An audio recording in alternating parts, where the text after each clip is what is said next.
I started coaching at Lee in '69, and one of my real good friends from college was Barry Wilson. Barry Wilson was a two-time state champ at Holy Cross, and in the off season at LSU with football, we did off-season wrestling.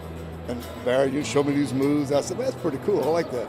So when I got to Lee as a teacher, I started a team. As far as all the fancy things, I don't know that. But I just did fundamentals. Then I started going to a bunch of camps and doing that and trying to learn as much as I could about wrestling.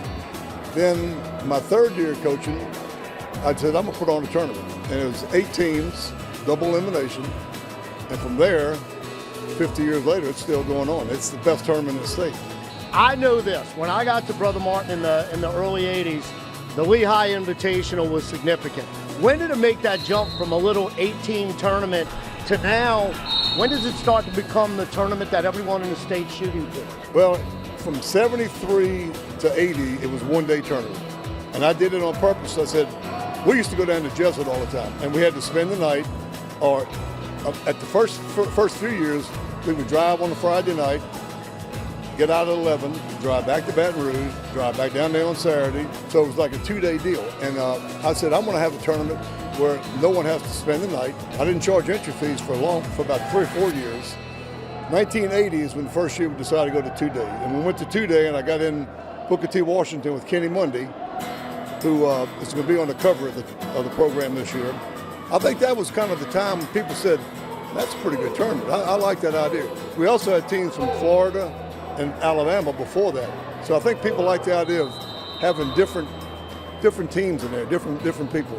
Yeah, look, Coach, I know as a wrestler and a coach, the Lee High semifinals became the best moment in Louisiana wrestling. And then as a coach, to watch your guys smash into the wall and all the action being right on top, it was special. Oh, yeah. I know moving it away, it was difficult for coaches and wrestlers. I'm sure a lot of the parents were thrilled about that. Yes. So talk about Tommy and what Catholic High has done with your tournament. Well, probably in about 2005, my team, school had really gotten smaller. My team had shrunk pretty much. We had a hard time putting our tournament on without their help. Catholic High had 50, 60, 70 kids on the team, and all the parents were coming in and help. They'd move mats, they'd help them do this and run the tables. And it just got to the point where we couldn't run the tournament without them. And so about the last 2 years, Tommy said, I can't even remember if he asked me, can I take it over? I was glad when he did, because what he did, he kept it exactly the same until 2015 when he went to double elimination. You brought up Kenny Monday. That team from Booker T. Washington was legendary. They had 6 or 8 guys, I think, in the first, 6, 7 weight classes. They had guys in the finals that year. Then we had a team come in from Oklahoma a few years later. El Reno. I know that my 2000 team with 8 champions is right up there with the best teams ever. Who is the best team, in your opinion, to come into that tournament?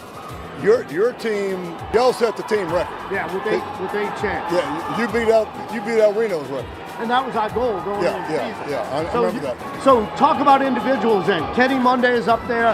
What are some individuals that stand out to you? I always some of those Jesuit kids I always liked, because I thought Jesuit wrestlers always wrestled hard on their feet, good on top, good on the bottom, and they're always in shape. Brother Martin, I thought Brother Martin took people down, wrote them out, and then beat them 2-1. That's what we did. 3-2. That was y'all's score. But Jesuit was just kind of wide open. I thought Jesuit had real good teams. I think one guy's going to be here today is Mike Babineau. Yeah. He's one of the best. He was. Mike Hanneman from Jesuit, one of the best.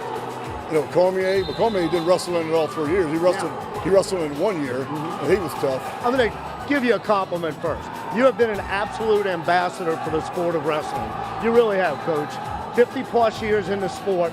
How does it feel now to get in that chair still? I just saw you come out, 3rd and 4th place match. Your kid got cradled up and got pinned.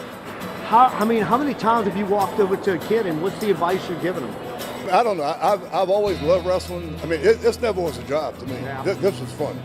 I'd get out there. I'd get frustrated every now and then, but as long as the kids would put out and give out the effort they're supposed to do, I don't have a problem with that. Winning or losing, that's not that big of a deal to me. But the thing was, you've got to try. You got to work. And it all starts from practice to just thinking about wrestling most of the time. That's what I like about it.